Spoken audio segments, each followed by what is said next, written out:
We move to fundamental rule number 4. These are the arkan of the Hajj, the fundamental elements or the essential elements of the Hajj without which you can have no Hajj.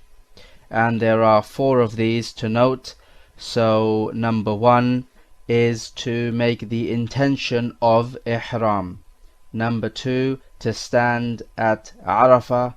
Number 3, to make the tawaf al-ifada. And number 4, to make the sa'i between the mountains of As-Safa and Al-Marwa. Let us go through these. Number 1, this is your intention to enter the Hajj and to enter the rituals of Hajj, and also your intention to enter the inviolable state or the sacred state in which you make haram on yourself that which ordinarily would be halal. When you enter into the state of ihram, then you must refrain from doing all that which we have mentioned in the previous fundamental rules when we discussed the forbidden acts of the ihram. It is not permissible for you to perform Hajj without entering into this inviolable state, which is the ihram, just as it would not be permissible for you to make your prayer without being in a state of wudu. Point number 2 is standing at Arafah. This is absolutely critical because Rasulullah ﷺ said, Al-Hajju Arafah, the Hajj is Arafah. The reason why this is critical is because it can only be done on the 9th. Once the 9th day or the night of the 10th has passed, then it is impossible to stand at Arafah, and you will have to come again the next year to perform this Hajj. All of Arafah is a place of standing, not necessarily the mountain which the people call Jabal al-Rahmah. If for some reason you could not make it during the daytime, then it would be enough for you to pass through Arafah at night time. This would be the night of the 10th of Dhul Hijjah, as long as you are there before the Fajr of the 10th of Dhul Hijjah, because when dawn breaks in, the time for standing at Arafah will finish, and if you haven't made it before then, there is no Hajj for you. Yawm al-Arafah is the best single day of the Islamic calendar. Allah Azza wa Jal says on Yawm al-Arafah, انظروا يا ملائكتي إلى عبادي أتوني شعثا غبرا من كل فج عميق يرجون رحمتي ويخافون عذابي أشهدكم أني قد غفرت لهم. Look, my angels, to my slaves. They have come to me with their hair disheveled and with dusty feet from every wide mountain path, hoping for my mercy and fearing my punishment. I make you witnesses that I have forgiven them. So look, O listener, akramakallah, at the fadila of this great day.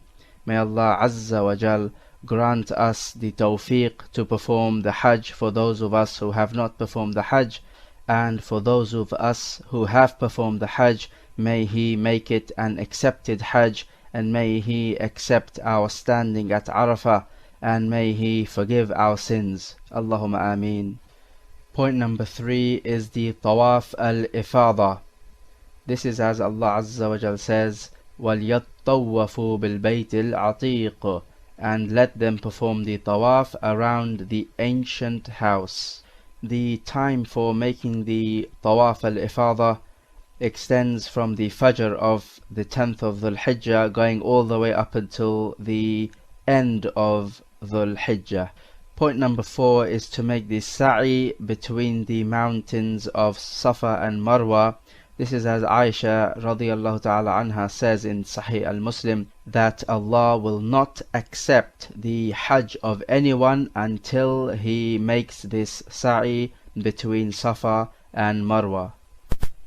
We move to the 5th fundamental rule. These are the wajibat of Hajj, the obligatory elements of Hajj, and there are several of these. So noting down, number 1, to enter the state of ihram from the miqat. Number 2, to stand at Arafah up till Maghrib time, till sunset. Number 3, to spend the night of the 10th of Dhul Hijjah at Muzdalifah. Number 4, to spend the nights of the days of Tashriq, Ayyam Tashriq, at Mina. Number 5, to stone the Jimar in order. Number 6, to shave the head or to cut short the hair.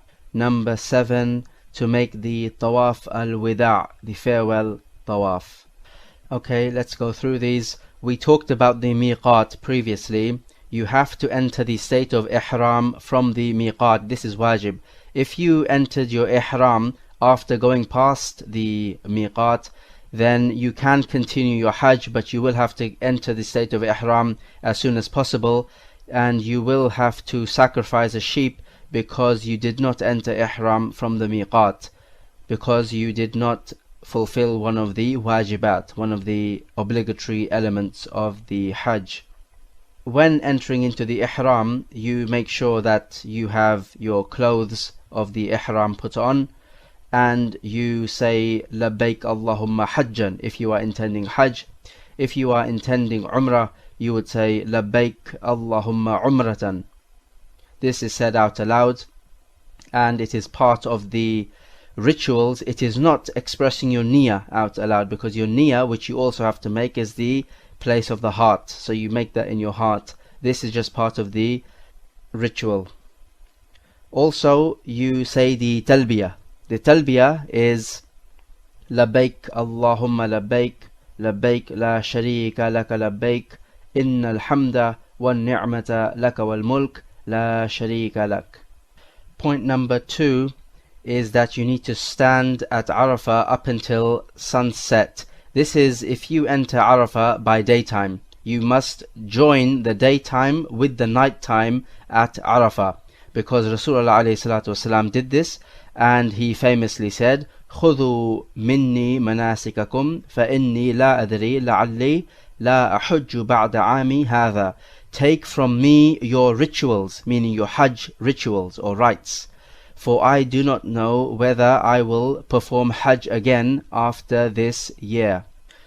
Rasulullah ﷺ stayed at Arafah up until Maghrib time, despite the fact that if he had left before Maghrib time to make his way to Muzdalifah, this would have been easier upon the people. So the fact that he did something that was harder upon the people indicates to us that it must be wajib to stay until Maghrib time.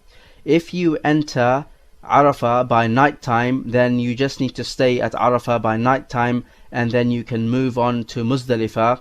This idea of joining the daytime to nighttime at Arafah doesn't apply here, because you entered Arafah by night time and your hajj is correct. If you leave Arafah before Maghrib, then your hajj is correct, but you will need to sacrifice an animal like a sheep, because you missed out on a wajib. Point number 3 is to stay the night of the 10th of Dhul Hijjah at Muzdalifah. Of course, in the Islamic terms, the night comes before the day. So after Arafah, you make your way to Muzdalifah, and Rasulullah ﷺ did this after Maghrib, and he arrived at Muzdalifah and he prayed Salat al-Maghrib and Salat al-Isha, combining them. Maghrib is, as always, 3 rak'ah, and he shortened the Salat al-Isha to 2 rak'ah. He made 1 adhan and 2 iqamas, 1 for each salah. You should spend up until half the night at Muzdalifah, and those people who are weak and elderly and the women can leave early to go and stone the Jamrah. But the sunnah here is to stay up until Fajr and pray the Salat al-Fajr, and then stay even after Fajr until it becomes light, but before sunrise. So you leave before sunrise when it is light, and you make your way to Mina to stone the Jamrat al-Aqaba. This is the biggest of the Jamras. Point number 4 is that you need to spend the nights of 11, 12 and 13th of Dhul Hijjah which are called the Ayyam al-Tashriq, the days of Tashriq. So you have to spend the nights of these days in Mina. Rasulullah ﷺ allowed his uncle Abbas to spend the nights of Mina outside Mina because he had to give water to the pilgrims. So the fact that he allowed him this rukhsa would indicate that for the rest of the people it would have to be wajib. You must spend the minimum of the 11th night and the 12th night in Mina. Then after the 12th night you can leave, but it is highly recommended that you also spend the 13th night in Mina also, because Allah subhanahu wa ta'ala says, وَاذْكُرُوا اللَّهَ فِي أَيَّامٍ مَعْدُودَاتٍ فَمَنْ تَعَجَّلَ فِي يَوْمَيْنِ فَلَا إِثْمَ عَلَيْهِ وَمَنْ تَأَخَّرَ فَلَا إِثْمَ عَلَيْهِ لِمَنِ اتَّقَى. He says, remember Allah in the counted days. He's talking about the days of Tashriq. And whoever makes haste and leaves in 2 days, meaning the 11th and the 12th, then there's no sin on him. But whoever stays for the 3rd day, then there is no sin on him, for the one who fears Allah. Liman ittaqa, for the one who has the fear of Allah. So if you stay for the 13th day, this would be better for your taqwa and better for your reward. Point number 5 is to throw stones at the 3 jimar which are in Mina. This must be done in order. So you throw the stone at the Jamrat al-Sughra, the smallest Jamra, then you throw it at the Jamrat al-Wusta, the middle one, and then the Jamrat al-Aqaba, the biggest one. This is done in the days of Tashriq. As for the Yawm al-Nahr, which is the day of sacrifice, which is the 10th of Dhul Hijjah, you just throw the stones at the Jamrat al-Aqaba. Wajib number 6 is to shave the head, or at least to shorten the hair.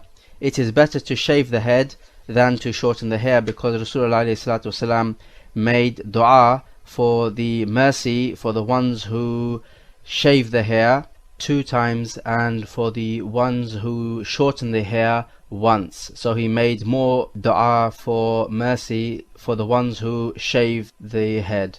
Wajib number 7 is the tawaf al-wada'. This is when you leave Mecca, the last thing you must do is to make this tawaf al-wada', the farewell tawaf.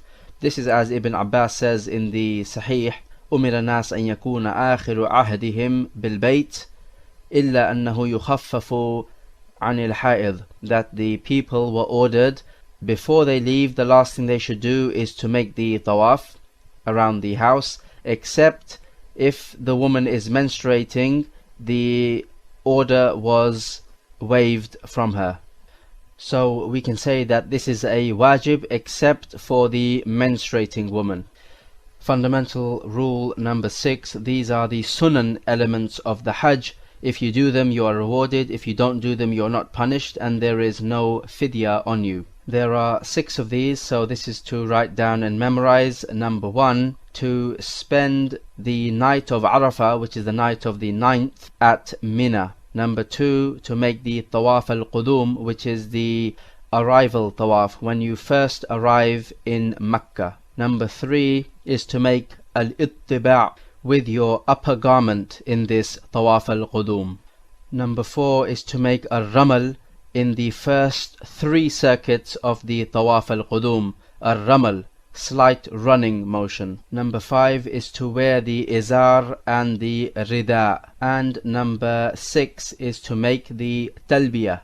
Let's go through these. Number 1, when it comes to the 8th of Dhul Hijjah, which is called the Yawm al-Tarwiyah, the day of watering, you make your way to Mina and in the tents that are pitched up. And in Mina you are to pray Salat al-Dhuhr, Asr, Maghrib, Isha and Salat al-Fajr.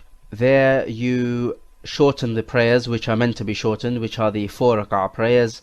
The day should be spent in remembering Allah Azza wa Jal, or circles of knowledge and all that which will benefit. It should not be spent talking about worldly affairs and just simply eating and drinking and taking a rest, but rather one should make full use of this valuable time.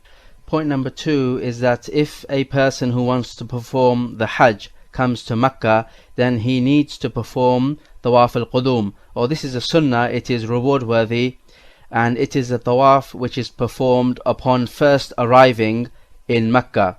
If you come as a mu'tamir, which is the one who is performing the Umrah, then the tawaf of the Umrah will be the Tawaf al-Qudum, because the Tawaf in the Umrah is the essential element of Umrah, and this can also be the same as the Tawaf al-Qudum in your case. So this would be the case for the one who is performing Hajj at-Tamattu', which is to perform the Umrah. Then you finish with the Umrah and you are released totally from the Ihram. Then when the days of Hajj come, in the same year of course, you perform the Hajj. This is called at-Tamattu', is to perform the Umrah, then you release from the Ihram, and in the same year to perform the Hajj. Just note here that the Tamattu' is performed in the months of Hajj, Shawwal, Dhul Qa'dah and Dhul Hijjah. Point number 3 is to perform the ittiba' with your upper clothing on the Tawaf al-Qudum. This is specific to the Tawaf al-Qudum.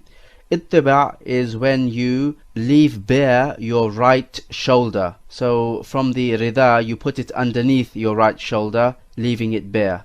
Al-ittiba' is not done all throughout the Hajj. It is only done during the Tawaf al-Qudum. So don't leave the right shoulder bare all throughout the Hajj. This is a mistake which some of the Hujjaj make. Point number 4 is to make the ramal in the first 3 circuits of the Tawaf al-Qudum. This is the other thing which is specific to the Tawaf al-Qudum, is to make the ramal, and the ramal is a slight jogging motion. It is not a full-blown run, but it is just a slight jogging motion where you take quick and rapid steps. This is only done in the first 3 circuits, as was the sunnah.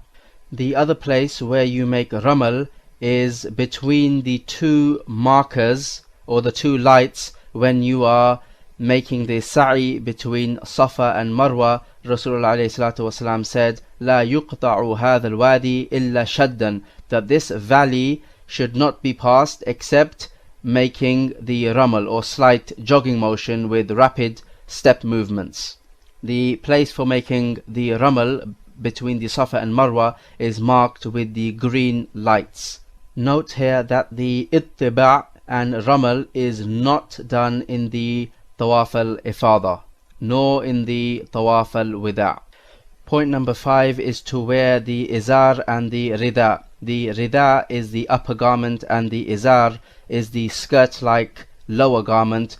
It is recommended that both should be white, as Rasulullah ﷺ said, "Ilbasu min thiyabikum al-bayad," wear white clothes, they are the best of your clothing. And the izar and the rida of course are not stitched around the body, so they make for ideal garments for the ihram. Likewise, it is recommended also to wear sandals, and you can wear any type of footwear. Even trainers would be permissible, because they can be classified as being na'al, which is translated as shoes or sandals, but really na'al is anything that would protect your feet from the ground. Point number 6 is to make the talbiyah. The talbiyah, as we have said, is to say labbaik Allahumma labbaik, labbaik la sharika laka labbaik, inna alhamda wa ni'mata laka wal mulk la sharika lak. The evidence for raising the voice when you make the talbiyah as a sunnah is the hadith atani Jibril fa'amarani an amura ashabi an yarfa'u aswatahum bil ihlal, that Jibril came to me and he ordered me to order my companions to raise their voice when making the talbiyah. So when you come into Hajj, you will say labbaik Allahumma hajjan, and then you will start to say the talbiyah. If you're doing Umrah, you would say labbaik Allahumma umratan, and then you will make your talbiyah. All of this is done aloud with a loud voice. The talbiyah is one of the emblems of Allah, so when you say it out aloud, then this is proclaiming the emblem of Allah, much in the same way the adhan is proclaimed out aloud, because the adhan is also the emblem of Allah, so this way Allah's name is raised. The women should make the talbiyah in a low voice so as not to distract the male pilgrims. Fundamental rule number 7 is simply this little statement: whoever leaves off a rukn from the arkan of Hajj, then his Hajj is not sahih. He must perform the rukn. Whoever leaves off a wajib from the wajibat of Hajj, then his Hajj is sahih, but he would have to sacrifice an animal for missing out that wajib. Okay, let's discuss some evidences with regards to this fundamental rule. The hadith says, Al-Hajju Arafah, man ja'a laylata jam'in qabla tulu' al-fajr faqad tamma hajjuhu. He said, the Hajj is Arafah. Whoever comes on the night of the Yawm al-Nahr before the Fajr, then his Hajj is complete. So this proves that you would need to be in Arafah before the break of dawn on the 10th of Dhul Hijjah. If you come after that, then there is no Hajj for you, because it is impossible for you to stand at Arafah within the times, so you would have to come again next year. Ibn Abbas radiyallahu ta'ala anhu said, Man nafa min nusukihi shay'un aw tarakahu falyuhriq daman. Whoever misses out a wajib, then he has to spill blood, meaning he has to sacrifice an animal for missing out that wajib, but the Hajj will be sahih. As for missing out a sunnah from the sunan of wajib, then there is nothing upon you, no sin and no fidya, but it is better to perform the sunan for your rewards. So from here it becomes known that it is absolutely vital for us to memorize what are the essential pillars of Hajj, what are the wajibat of Hajj, and what are the sunan elements of Hajj. Let us take some revision questions at this stage. So question number 1, what do we mean when we say the state of ihram? Question number 2, mention any virtues of Yawm al-Arafah that you know of. Question number 3, from where do we enter into the state of ihram? Question number 4, what is the ruling on spending the night of the 10th of Dhul Hijjah at Muzdalifah?